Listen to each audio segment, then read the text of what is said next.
Welcome home. We are WNST, Taos, Baltimore, AM 1570. We're Baltimore Positive at BaltimorePositive.com. Lots of folks finding me for my birthday this week. Big thanks for that. Go out and support our sponsors for my birthday. Go get a crab cake. That friend's reached me and said, "Where's the best crab cake?" I'm like, all of them. Go to Coco's, go to Costas, go to Fadley's, go to Cooper's Pub, go out to State Fair, where we're going to be doing the show in a couple of weeks as well. The Maryland Crab Cake Tour is back out on the road. It's all brought to you by our friends at the Maryland Lottery. I have the Ravens scratch-offs. Also, our friends at Liberty Pure Solutions, making our water crystal clear, 1-800-CLEAN-WATER, and Jiffy Lube Multi-Care. I'm wearing my Curio shirt as well as we have our 26 oysters. The tour is all coming to life beginning this weekend at a Baltimore Positive. I have a little extra time on my hands this weekend. We didn't do a crab cake tour this week because I thought the Orioles could be hitting walk-off home runs in Game 3 like the Cleveland Indians were, Guardians were. I'll never get that one right. Neither will half the fan base based on what I've seen watching the games. But this Monday Night Football thing, speaking of Cleveland, let's talk about Baker Mayfield here a little bit. Luke Jones joins us now. He has been in a sort of a weird week for the Ravens and for Harbaugh and for how they put things together. As my friend Brian Baldinger would say to me 25 years ago, the fruit fly cycle, every 7 days. Then you mix it up and go 8.5. And then the press conferences are on Thursday and the game's on Monday, and they sit around the hotel in Tampa. And this whole thing was a little bit in doubt a week ago after the storms down there. Weird week. And more than that, this Baker Mayfield longing for Mark Andrews as well. Well, weird week, but also another challenge, another offense that's playing at a high level. You just mentioned Baker Mayfield, who has, over the last 2 seasons now, or season and a half, I think we can at least say that much, has experienced a career renaissance. I mean, he leaves Cleveland a few years ago and was in Carolina, wound up with the Rams, where he played that, was it a Thursday night game or whatever it was, where was there for 3 days and ended By the up way, still playing. one of the more amazing things. That and Flacco going to Sure. Cleveland. I mean, you and I know football better than most people. And to think that a quarterback can walk in a building and a couple days later win a game anywhere, anytime, it's not like being a starting pitcher. No, no. I mean, it was a credit to him and a credit to their coaching staff at the time. But he arrives in Yeah, Tampa, a little different. And I mean, for that, yeah, he changed my mind about him that night in some way. it was a credit to him. It was a credit to that coaching staff, and perhaps a sign that, hey, this guy's career isn't just going to be being a backup and a journeyman at that point. And obviously winds up in Tampa Bay in the aftermath of Tom Brady's retirement, and he's turned his career around. I mean, you look at what he's done. I mean, we've talked so much about Lamar Jackson and MVP, and he's been brilliant, and all of that's true. Baker Mayfield has 15 touchdown passes through the first 6 weeks of the season. I mean, you're doing something right when you do that. And clearly it helps that he has Chris Godwin, who is having a career year, and Mike Evans, who's still chugging along into his 30s, still playing at a very high level. But this is a Tampa Bay team that's playing pretty good football across the board. I wouldn't say they're necessarily elite at any one phase, offensively or defensively. But if you look at them in terms of like their metrics, DVOA, things like that, they're they're kind of top 10 or somewhere in that neighborhood in just about everything they do. I know not every raw statistic looks that way, but they're 4-2. They're playing at home. To your point, I would expect for the fans who are in attendance that that's going to be a pretty emotional, pretty electric atmosphere on the heels of everything that community's gone through with the hurricanes and just the cleanup and the devastation there. So for the people who have the opportunity to be in the building that night, I think it's going to be exciting for them. And it's a Tampa Bay team that's 4-2, just like the Ravens. So I think the Ravens, and we've talked about this now for a couple weeks, that they've reestablished themselves as one of the NFL's top teams. I think we all would agree with that. Not that it's perfect. We could talk about the pass defense, what have you. But I think for this Tampa team, this is an opportunity on the national stage to go up against Lamar Jackson and a Ravens team that we know never loses to NFC teams. And we know how that's worked over the last several years. But it's a chance for Tampa Bay to say, hey, don't sleep on us in the NFC. So I think this is a really interesting game in that regard. And based on how these two offenses have operated, I think this is another week where you're expecting plenty of points on the scoreboard on both sides. So I think this is going to has the potential to be a really good football game on Monday night. Also, some concerns about Evans, right? And we talked so much earlier this week about the Ravens' good fortune and good health, and it's a great time to talk about that. I'm sure Monday we'll get together again after there's another, 15 car crashes in the league on Sunday, and say some other teams are getting banged up. The Ravens have had great fortune in that way, and to sit here and say, well, the number one thing that's going to kill them is going over the top and Baker Mayfield, and the fact that the league is on to the Ravens secondary and defense. We talked about Dean Pease last week and all that. This is another opportunity for the defense to play better, to say, we're not going to go on the road and get shredded for 31, 34, 38 points and potentially lose on the road when Lamar puts 30 up and we give up 31 or like that. It feels like it's going to be a track meet of a kind of game, but they do have a concern with a wide receiver who's special. Yeah, Mike Evans dealing with a hamstring issue. I know Todd Bowles early in the week said that, he tweaked it. He did say that this is something he's dealt with a little bit. The early indication, and again, we'll know more as we're closer and closer to game time and get the final injury report over the weekend. But Mike Evans, 50-50 balls, right? I mean, he's kind of epitomizes that big receiver that you don't necessarily see quite as many of those guys anymore. It feels like in recent years, even the most elite receivers tend to not be those 6'4", 6'5" guys anymore. But he certainly is still the exception to that. But dealing with a little bit of a hamstring, we'll see how it looks. I mean, the Bowles had said he was getting better. So we'll see if this is more on the precautionary side or more of a legitimate concern. They're also going to be very likely missing one of their starting corners in Jamel Dean, who hurt his hamstring the previous Sunday. Early in that win that they had over New Orleans. So when he was ruled out early in that game, you're ruled out early with a hamstring injury in a game. That's usually not a situation where you're going to turn around the following week and play. So they're going to be down a starting corner.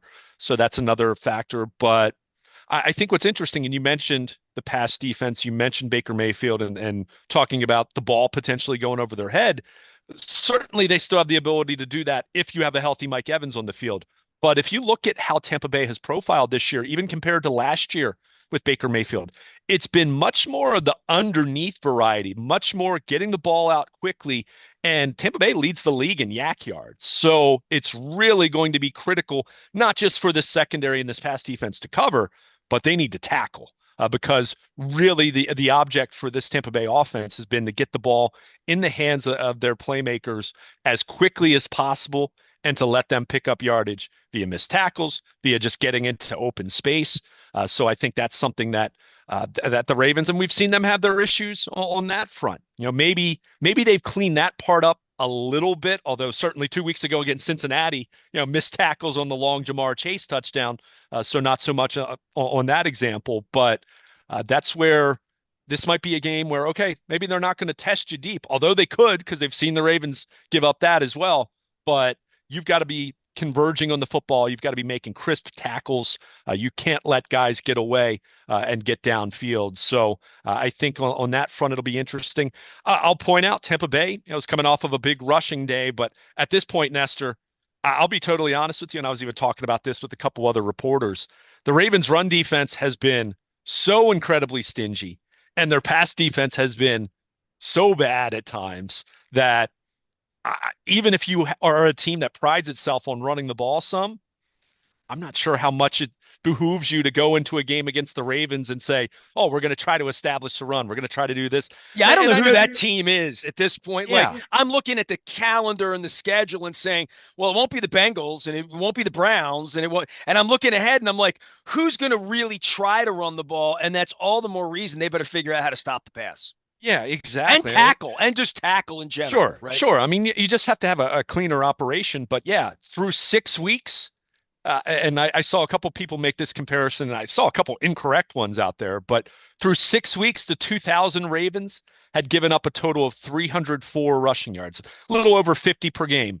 The 2024 Ravens given up 354 rushing yards. So they're in that territory. They're in that vicinity. Problem is, it's at a point now where the opposition says, all right, fine, we're not going to run against you. That's okay. We're just going to drop back every play and throw. And I think we saw that kind of starting with that Vegas game in the second half. The Raiders have a terrible running game anyway, but they got to the point, even with Gardner Minshew, where they just said, all right, we're just going to chuck it around the field and see if you can stop it. And unfortunately, the Ravens haven't been able to stop it with near the consistency. So I think that's just going to be their reality. And sure, there could be some opportunities for a team to sneak in a run here or there, but for the most part, we've seen teams just kind of look at this and say, all right, we can keep beating our heads against the brick wall and trying to run against a great run defense, or we can open things up and throw it around the field because they can't stop it. So, I mean, that's the reality of where the Ravens are defensively right now. And, as I pointed out, there were a couple positive signs here and there against Washington compared to Cincinnati at the very least, but they still have a long, long way to go until we start looking at that pass defense in a more positive light. And it's going to be another challenge on Monday night for sure. Yeah, you mentioned that stadium and the community, and my mother-in-law lives down there. Lots of friends, lots of family, lots of people I know who have family live in the Tampa area. And you and I've spent some time down there, and I think about Super Bowl 35, which is getting on 25 years ago now, at that stadium. But think about memories in that stadium and going in there. I remember Trent Dilfer went in there Christmas time a year later, and it was a big deal. And Tampa was all lit up because of the Brad Johnson thing, and they were going to win a Super Bowl and like all that. And then I think about going down there. My wife had cancer because we were all wearing pink, and Chris Pica was at that game for whatever reason. He was working or something. And Chris and I sort of tailgated. There was nobody there. And Flacco went out and put 50 on him. Or, it was 35 to nothing, like 2 minutes into the game, as I remember it. I don't have the box score in front of me. You have the memory like Mary Lou Henner about this stuff. But what I remember about that game was at the end of the game, back when I was a media member, the first 36, 37 years of my career. I remember being down on the field and in the tunnel when Tampa was coming off the field, after just getting their ass beat. I mean, you tell me the score. Was it 42-14? Whatever it was. It was awful.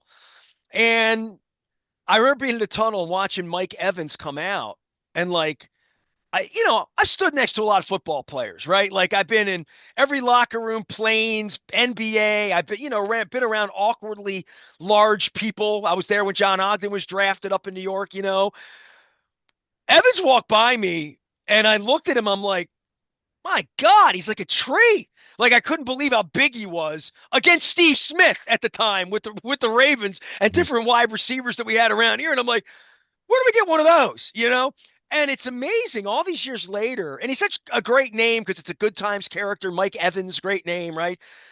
Like, I don't know if he's going to the Hall of Fame because I don't think maybe, I don't know. I mean, the Tom Brady years and all of that stuff, but hell of a career and never misses games. I'm looking at his, like, he's missed 5 games in 11, 12 years of his career. I think he'll be playing on Monday night, but I think he's a guy who bears discussing to some degree in a franchise of Derrick Brooks, in a franchise of John Lynch, and just the players they've had there. And every time I see Dungy, and every time I see Mike Tomlin, I think of the Tampa 2 defense, and I just think of the defense that really for 20 years them and the Ravens were the two teams playing defense. Now nobody's going to play defense on Monday night.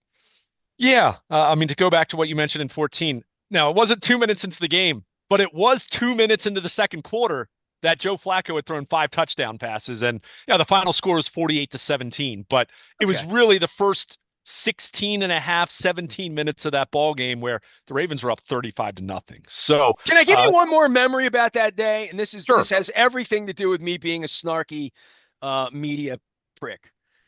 They have a great, great ice cream halftime tradition at Tampa Bay Bucks. And I've only been a media member like 3 or 4 because we never play there. Like literally, right? Like we play there every 8 years. But they have a great ice cream buffet. That's all I'm going to say. And they do banana splits in Tampa up in the press box. So there. Very good. Good. All right. But yeah, I mean, you look at where Tampa Bay has been, and obviously most recently it's been a team that Tom Brady chose to finish out his career, won a Super Bowl there, had success there. So that was good for the likes of Mike Evans, who also dealt with a lot of losing early in his career. To your point, going back to that 2014 game, but I think they're at an interesting time where they've got. I mean, they still have two elite receivers. I mean, Mike Evans has the longevity, but again, don't sleep on Chris Godwin. I think one of the pivotal matchups in this game is Chris Godwin in the slot against what I assume will mostly be Marlon Humphrey. I think that'll probably be the way the Ravens proceed in this one. That's going to be critical. But I mean, Mike Evans is having a good year. It's not like you look at Mike Evans and say, "Oh, he's washed up" or anything like that. He's been rock solid. But Chris Godwin, he's got over 500 receiving yards already. He's got 43 catches. So, we've seen Zay Flowers explode these last couple of weeks. I mean, Chris Godwin has been excellent for them. He's another year removed from that knee injury he had a few years ago. So they have. We've talked about this in how the Ravens have gone up against a challenging schedule of quarterbacks, Gardner Minshew notwithstanding. But you look at the receivers that they've faced. And Cincinnati, it slaps you in the face, obviously, how good their top two receivers are.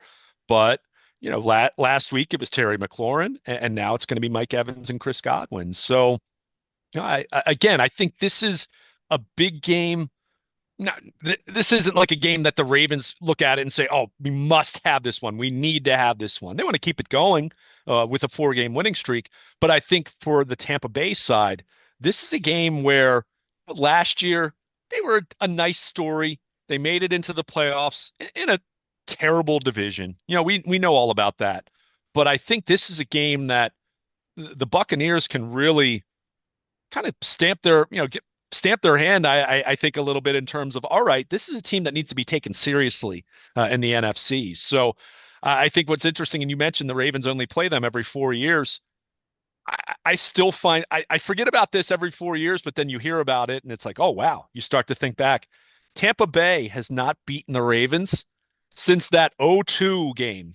What was it? Week 2. It was a home opener when they shut out the Ravens in Baltimore, right? I mean, that was the year, obviously, the cap purge had taken place. Chris Redman began the year as the quarterback, and we all thought that the Ravens might go 3-13 that year. That's how bad everyone thought the Ravens were going to be after those first couple weeks.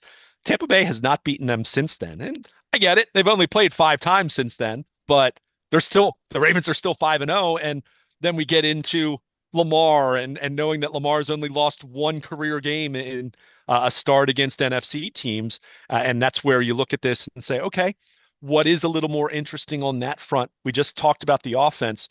Todd Bowles, certainly someone who has a defensive background and saw them 2 years ago, albeit it was the Greg Roman system at that point in time.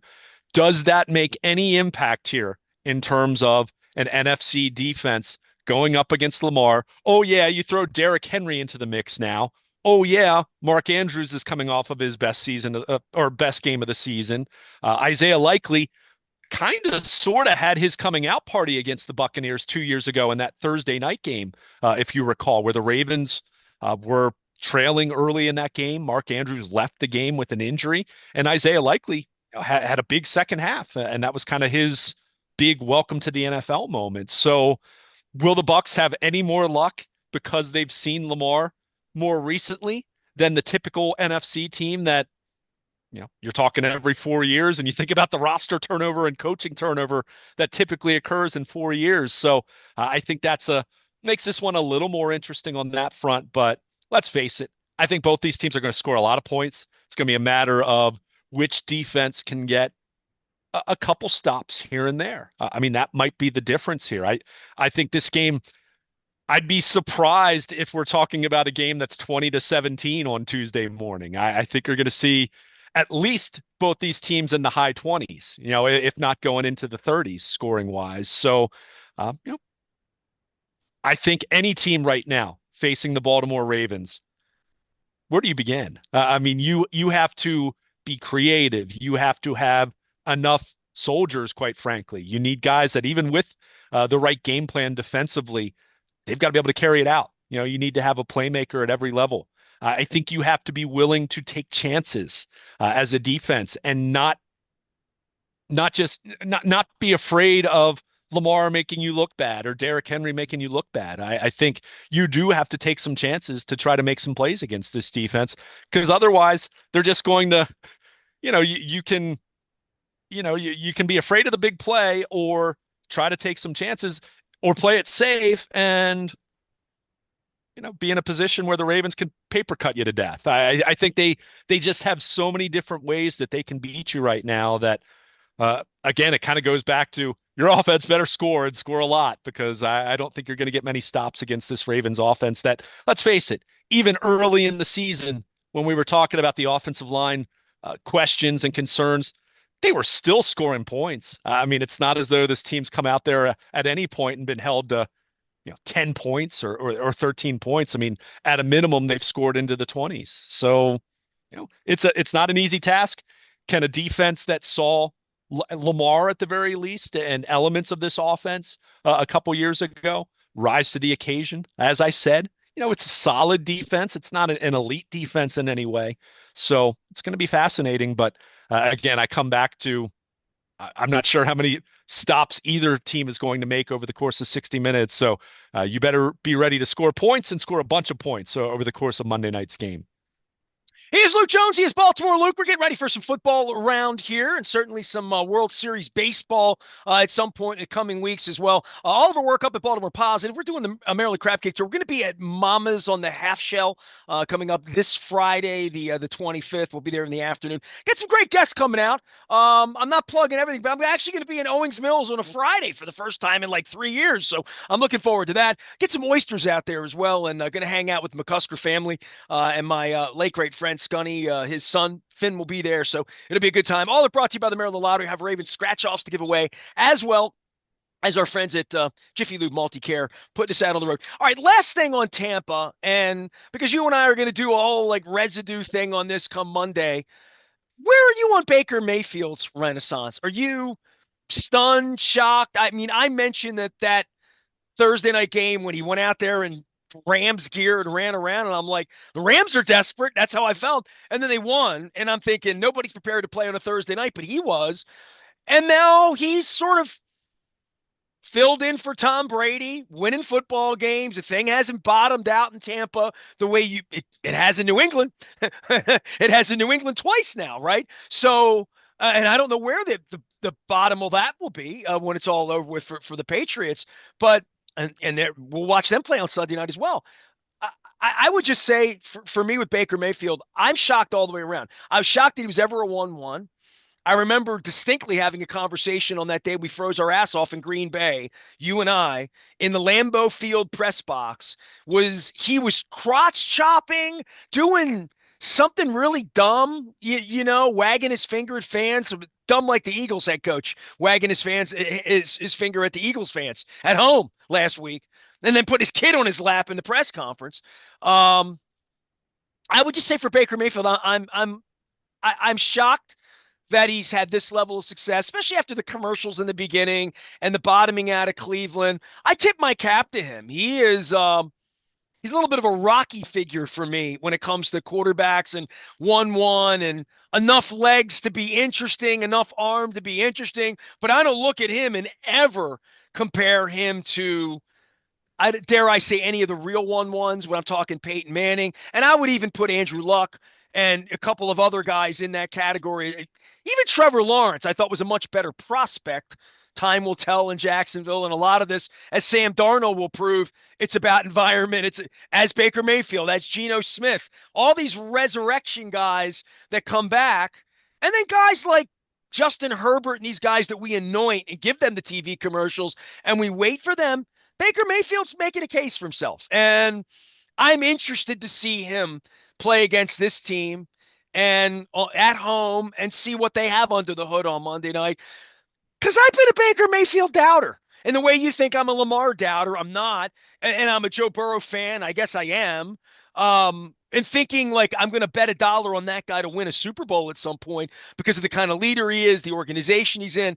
With Burrow, I still concern myself with the fact that those are the Bengals. And I think to some degree, I always thought that way about Tampa. I don't know, man. Those kids down there, the Glazer guys. I mean, they brought Tom Brady in, won a couple more. I mean, I'm shocked that Baker Mayfield's had this success. Yeah, I mean, I don't know if I'd say shocked. I think if you go back and look, I mean, go look at Baker, two of his first three seasons in Cleveland of all places. He had a really good rookie year. I mean, I vividly think back to that Week 17 game in Baltimore where remember the Ravens clinched the division. C.J. Mosley had the late play, and obviously the Ravens ran for a ton of yards in the infancy of the Lamar era offense, with the transition from Joe Flacco to Lamar. But Baker's first year, 27 touchdowns, 14 interceptions. As a rookie, I mean, you'll take that any day of the week, the way he played. Year two wasn't as good, but then year three, 26 touchdowns, eight interceptions. I mean, again, you were just talking about Tampa Bay and that environment. We know what Cleveland's been, with the exception of a couple years, right here and there. Dude, he arrived on the back end of Johnny Football. Sure, yeah, and Johnny Football was before or was after however many failed picks. I mean, you mentioned 1-1s. I mean, Tim Couch was a failed one, colossal failure. We've seen way worse, even Baker before the last year or two. We've seen way worse 1-1s at quarterback before. But you do look at the trajectory and the fact that they jettison him. They bring in Deshaun Watson. You see how that's been such a disaster for them. And Amari Cooper was able to escape and goes to Buffalo. I think a good landing spot for him. But with Baker, the question was, he winds up in Carolina. We know what the Panthers have been in recent years, and under new owners, their current ownership, and are they ever going to figure things out? You mentioned, though, goes to the Rams, has that really weird, really impressive performance. And clearly Tampa Bay liked it because they gave him a shot to be in the mix. They didn't just hand him the starting job after Tom Brady retired, but they said, hey, come here, compete, see what you can do. They're thinking at the very least he could be a really good backup. I think that's where people kind of were a couple years ago thinking, okay, Baker Mayfield, maybe he's not going to be that franchise quarterback, but he can at least be a heck of a backup. And he's proven that he can still be more than that. Now, if you want to sit here and ask me if I think Baker Mayfield's going to lead them to a Super Bowl this year or at any point in the next few years, I'm still very skeptical of that. But you have to give him credit that he's a legitimate starting quarterback in the NFL right now, and is putting up some really impressive numbers. So hats off to him. And, he's overcome adversity, got the heck out of Cleveland. I mean, how many different people do you say that about over the course of the, at least 25 years, if not longer? So, it's certainly been a good story. And again, he's very much put himself back into that firm footing of saying, okay, whether he's going to be a long-term franchise guy that's going to give you a great chance to win a Super Bowl or not, that's certainly up for debate at best. But he's one of the top 32 very comfortably, very easily. He's in that realm of rock solid starting quarterback, and he's playing better than that right now. As I said, I mean, the numbers he's put up the last couple of weeks, you have to give him credit. And for Tampa Bay, for the investment, the modest investment made in him, it's been a nice transition going from Tom Brady to him, at least in terms of wanting to be competitive. Again, I think Monday night's a great opportunity for the Bucs, and I'm not specific to the Ravens, just going up against any team of the Ravens ilk on the national stage. And if they can come away with a victory, I think it'll say way more about them than it'll say anything about the Ravens, other than presumably if the Ravens lose Monday night, we're going to be continuing to talk about their pass defense, because that's the biggest eyesore right now. It's sticking out like a sore thumb on an otherwise excellent football team. So we'll see how it plays out. But yeah, the Baker Mayfield thing has been it's been a good story the last couple of years. And the joking this week with Mark, him with Mark Andrews, and obviously those two have a relationship going back to their college days playing together. But he's always had a personality that, good or bad, has been a lightning rod. Going back to what you were just talking about him in college. That's why some of these commercials and some of these brands have wanted him to film commercials because they've liked his personality. They've liked something about his, who he is as a person, to at least garner some attention. So I think the good thing for him is finally it feels like he's cooled down, he's calmed down on that front. I mean, the Andrews joking is all in good fun, obviously, if you saw the clips, but he's really been able to raise his game back to a level of where it was those first couple years in Cleveland, where at that point in time the Browns fans thought they had found their guy. That he had taken them to the playoffs. He was having, I don't want to say MVP kind of numbers, but was certainly above average a couple of those seasons. They would have been way better to have paid him. Of course. Oh, I mean, at this point, man, a potted plant might be better than Deshaun Watson at this point. That's how bad he is. I mean, believe me, Amari Cooper celebrating as hard as anyone, being able to get out of there and then landing in Buffalo with Josh Allen. So, yeah, in hindsight, I mean, the Browns fans, I'm sure on a daily basis, talk radio in Cleveland, I'm sure they're taking calls about Baker Mayfield and what he's doing right now, in contrast to what Deshaun Watson is not doing right now. They could have had Baker Mayfield as a starter and Joe Flacco as a backup and done that the last 3-4 years. They might have won 11 or 12 games, especially with the kind of defense they've had. Yeah, yeah. But that's also where you go back to your point about Baker. I mean, let's face it, things had gotten to a point where it had gone downhill, right? I mean, I mentioned that as good as he was 2 of those first 3 years, and then the following year it was not good, and he was banged up, and they weren't playing well. And you get to a point where he was humbled. There's no doubt about that. Sure. They threw him out. Yeah. Sure. I mean, any team that's in that realm where you look at other elements of your roster and you say, well, we got to figure out the quarterback. Well, Cleveland, I'm not saying they did it well. Obviously, they didn't, but they clearly identified that as a priority, and they sold their soul. They gave up draft picks. They handed him a fully guaranteed contract, and they did it to Deshaun Watson. I mean, the idea of going out and getting a franchise quarterback for them wasn't necessarily wrong at that point. I don't think you would have found anyone that was a big believer in Baker Mayfield at that point in time. I think at best, even if you still thought Baker could be a good quarterback, I think at best there was a thought that it was time for a change of scenery for him at the very least, and Cleveland needed a franchise guy. So they did what they did. Awful decision, awful individual more than anything to pick, rather than identifying the need for a franchise quarterback. It's just they picked the wrong guy. Clearly, that's the understatement of the day. So, in the meantime, Baker took him a year. Keep in mind, he got benched in Carolina. I mean, it's not like things went well for there either. I mean, knowing the Panthers have just been horrendous the last few years. Kind of reminds me of all my middle school teachers. He was not reaching his potential. Yeah, I mean, say what you want. I mean, again, not so good environments, but I think he'd be the first to tell you. And I think he's probably talked about this. I'm not a Baker Mayfield historian here by any means, but I think he's probably acknowledged that, hey, I needed to recalibrate and reassess where I was in my career, and embrace the opportunity to go to Tampa. He did it in LA, where, again, it wasn't like he put up big numbers for them overall, but he had that one game where you just say, that takes some aptitude to be able to do something like that, in the same way we talked about Flacco coming in off the couch in Cleveland last year.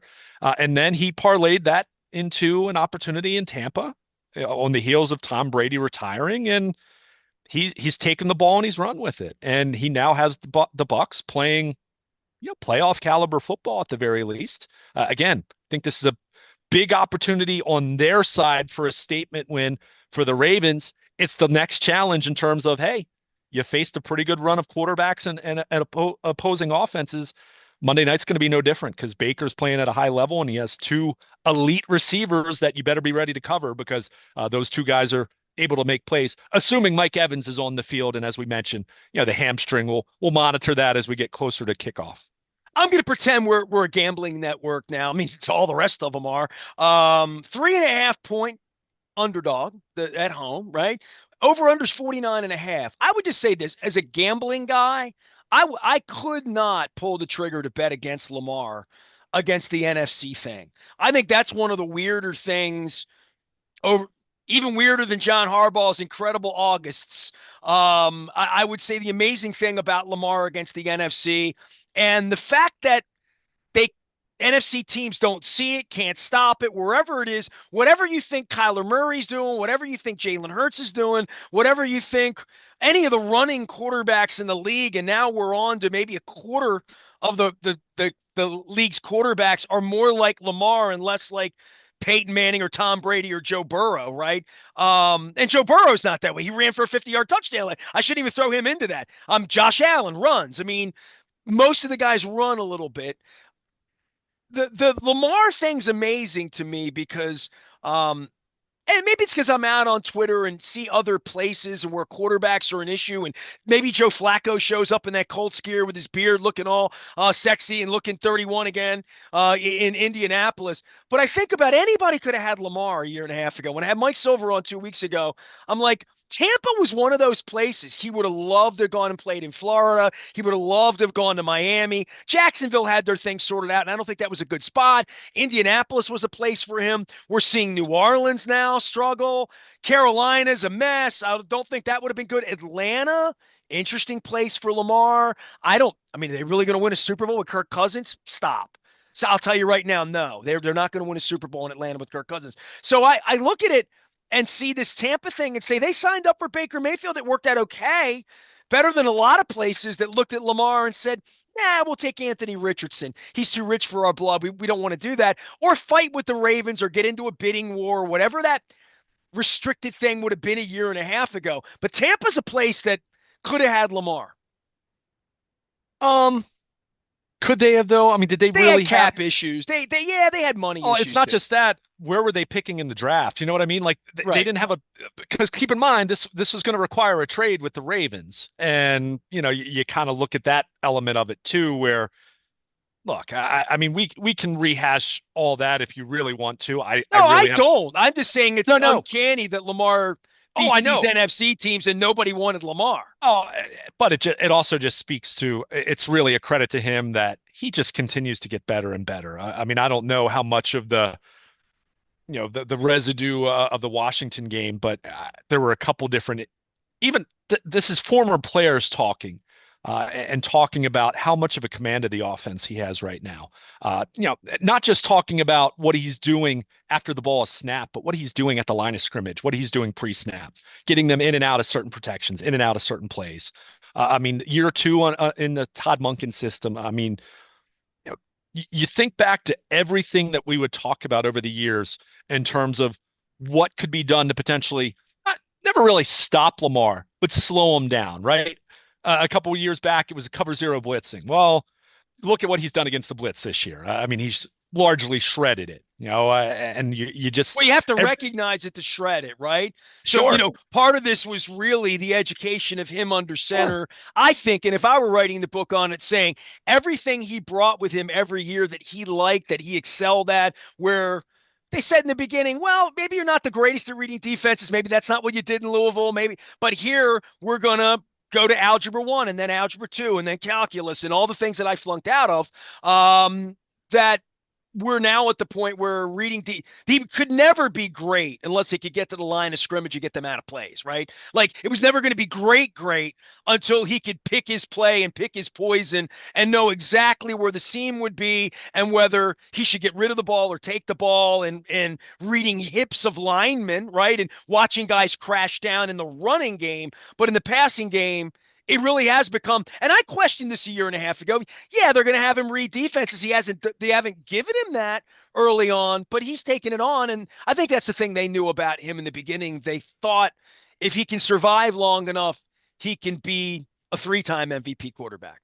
Well, I think there were always elements to him as a passer that people underrated. I mean, that's obvious from the moment, during the combine when certain teams were talking about him moving the receiver. I mean, that was always idiotic, quite frankly, because if you watched the guy at Louisville, he was in a pro-style offense with Bobby Vitrino and Louisville. And he threw the ball a ton. I was just, and that's the thing. Like, look, I get it. I'm not saying he was the refined passer at age 21 that he is now. That the improvement that he's made a lot of improvement. Don't get me wrong, but the floor was always way higher there than a lot of people wanted to give him credit for.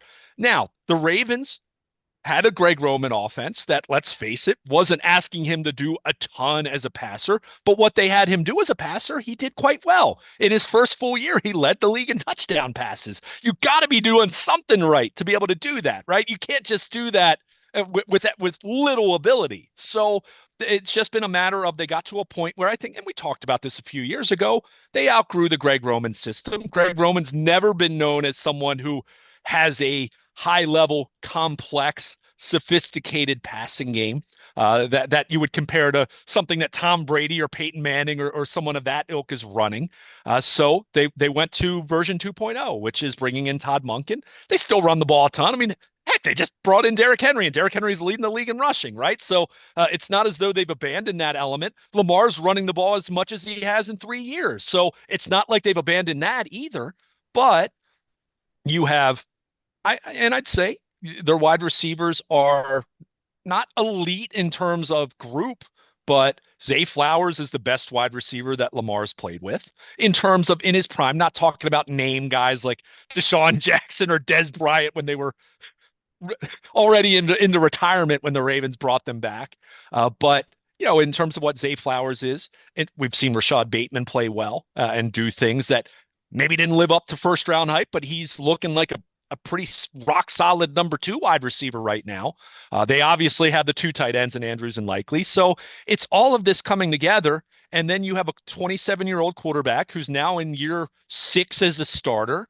And you trust him more, and you have a system that has expanded and grown to say, we're going to do more at the line of scrimmage. We're going to hand you the keys to get us in and out of plays. And if you recognize a certain look that you don't like, here's the answer for it. And we're going to trust you to make that call. And Lamar he has a really good command of this thing right now. So everything that always applied in terms of his speed and his ability to take off and just the dual threat, the RPOs, they're running so much play action as they should. It would be insane for the Ravens not to use play action when you have Lamar Jackson and Derrick Henry.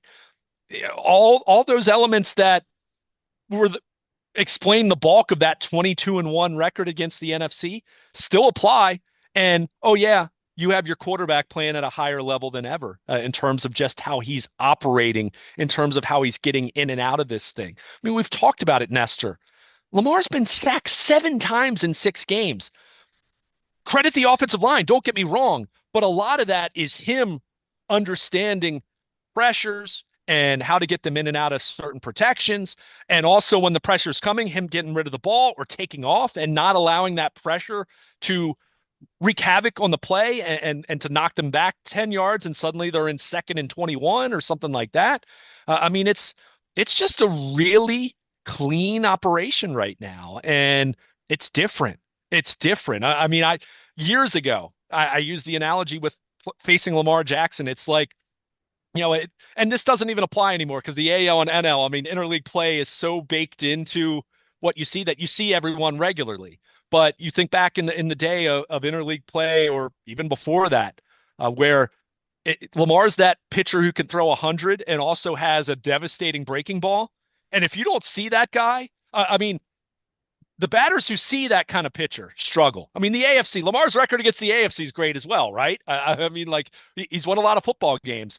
But then when you get into individuals who don't see that on any kind of a regular basis, good luck. I mean, to your point, yes, there are more dual threats, and there are certainly other. We saw Jaden Daniels. I mean, Josh Allen. Josh Allen's another one of those one of one. He's another special quarterback like Lamar, where you just say, wow, that guy just does things that no one else can do. But in the case of Lamar, I mean, he's still so different than even the best dual threat quarterbacks that it's.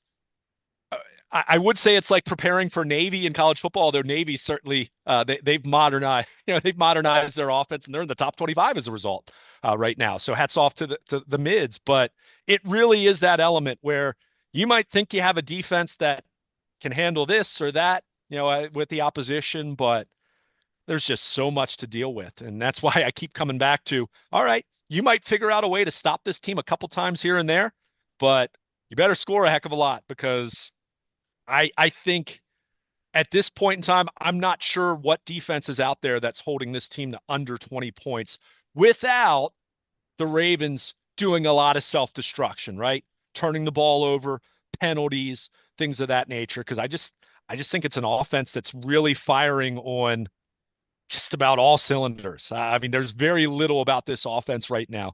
Maybe penalties, but even that, they weren't penalized much against Washington last week, so they cleaned that up. But I mean, they're playing at a high level, and the offensive line's playing way better. I'm not ready to say that that's a top 5 or top 10 group yet, but they're trending towards above average. I mean, that's where we're talking right now. And we said all along, if that group could just be above average, then this offense going to be it's going to be hell for the opposition to try to slow down. And we're really seeing that on a weekly basis now.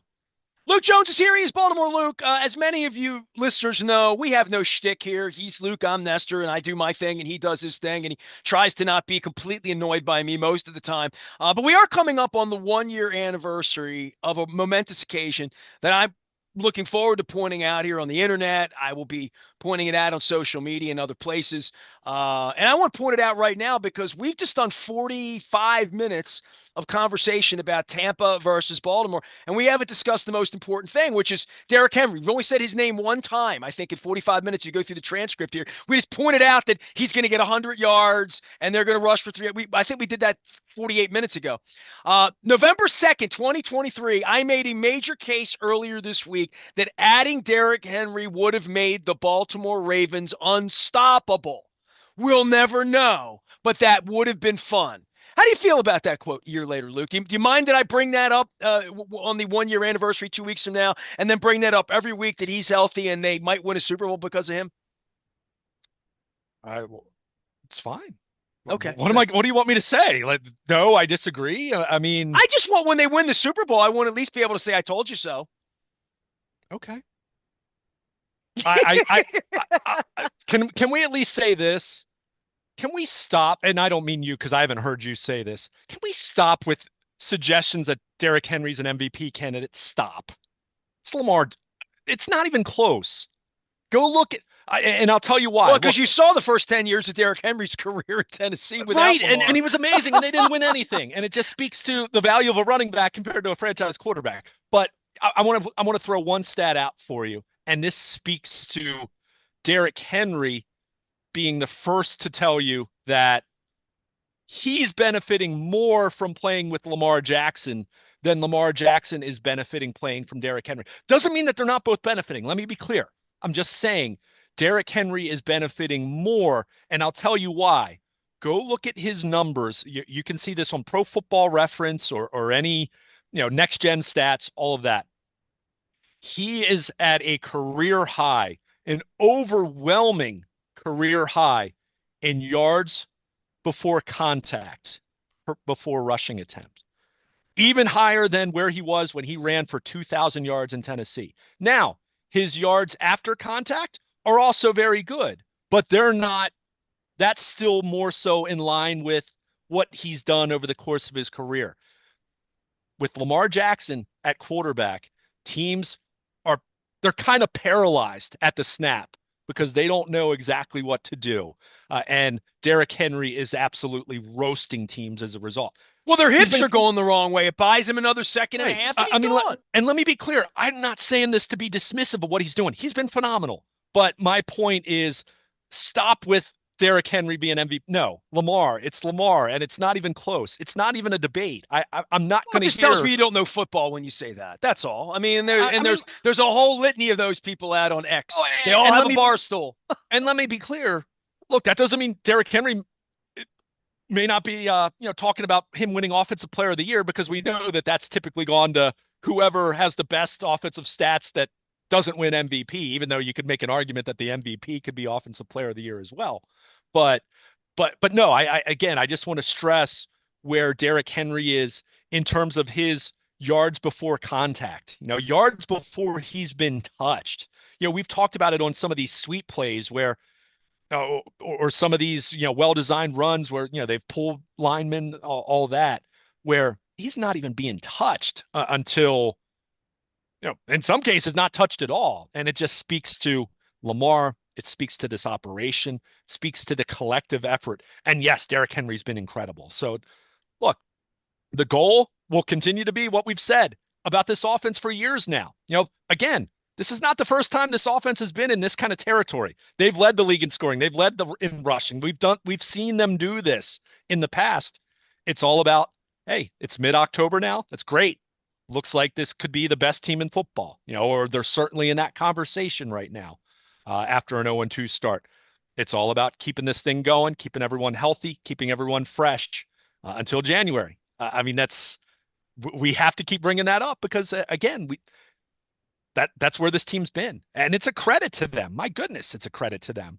But Derrick Henry, for me, it was not about bringing him in to lead the league in rushing. It's about him helping them win games in January, and that's every move they make at this point is judged on that. Anything they might do at the trade deadline, as we're talking about, do they try to add a safety? Do they try to add an edge rusher? Do they try to add a wide receiver? As plenty of people have opined and speculated about. But anything they do, it's judged on January at this point. And yeah, that's why another thing about Lamar, just to go back to him and Derrick Henry's the same way. It's a credit to him as well. You don't sense any sense of satisfaction. I mean, we've seen Lamar flat out be ticked off at the end of some of these games. Cincinnati, it was because of his fumble, just a freak play, obviously, that he just dropped the ball. He was furious. You could tell he couldn't even enjoy the victory because he was that ticked off at himself. In Dallas, he was ticked off about the fact that they had almost blown that lead in the fourth quarter. Last week, he was very willing to talk about Jaden Daniels and how impressed he was with him. But, it wasn't Lamar so much being overly satisfied with how they're playing. Every time you ask him, he says, hey, we can do this better. We can do that better. We got to clean this up. I mean, you really get the sense for him at this point. And he's always wanted to win. It's never been anything other than that, right? But you're seeing just the natural maturation of a franchise quarterback who is still looking to get to the top of the mountain, just like Josh Allen, just like Joe Burrow, just like anyone else not named Patrick Mahomes in the modern NFL, where you just get the sense that he's certainly not complacent. He's certainly not overly satisfied with where they are right now as a football team. And that's what you want out of your franchise quarterback who's chasing a Super Bowl and that's the only thing he has left to accomplish is that, right? He's done everything else you can ask for in the regular season. And the numbers, I mean, passing and rushing at this point, his numbers are elite across the board. Even the volume is way higher than it's been in the past. So it's all about January. It's all about January and specifically early February. So keep this thing rolling. The next task at hand is Tampa Bay on Monday night and get to 5-2, and then just keep that thing rolling. I mean, that's really what they've been able to do in past regular seasons, but they want to keep themselves in a position to be ready to roll come January. So health is a big part of that. And, they're healthy and they want to try to keep that going as much as they can, but also acknowledging it's a long 11 games to go in the regular season. And inevitably they're going to start dealing with some health challenges at some point in time. They've been quite fortunate to this point because you and I barely even talked about the Ravens injury report on a weekly basis. I mean, they've been quite fortunate. They've very rarely had any starters missing any meaningful time at this point. And we know that it's a game of attrition. So at some point they're going to deal with a little more of that. But in the meantime, they're rolling, and Tampa Bay is the next team that has to be playing at a really high level to have a chance to pull off the upset Monday night. He is Baltimore Luke. He is Luke Jones. You can find him out in front of Baltimore Positive. You can find him back and forth to Owings Mills. We got a football game on Monday night. We're excited about that. We got World Series ahead and plenty of residue on the back end beginning on Tuesday morning. You can find it all out anywhere Baltimore Positive is served. On Friday, we're going to be serving up the crab cakes and the oysters, as well as probably some other delicious seafood delights, probably some chowder before it's all over next Friday. We'll be at Mama's on the Half Shell in Owings Mills for about 1 to 4 on Friday. We'll be giving away Ravens scratch-offs from the Maryland Lottery. Also, our friends at Jiffy Lube Multi-Care putting us out on the road. 26 oysters, 26 days. The new Oyster Tour module is out at Baltimore Positive to get educated, Also, to enjoy some oysters all around town. It is a month with an R. It's a birthday month. Last week it was pizza and crab cakes. This week it's going to be oysters. It's all brought to you by our friends at Curio Wellness and Far and Daughter, as well as Liberty Pure Solutions. 1-800 Clean Water is the way to make that happen. I have my clean water right here, right now. If you have a well water system, you definitely need my friend Doug and those folks at Liberty Pure Solutions. Also, plumbing. They do a great job with the plumbing work.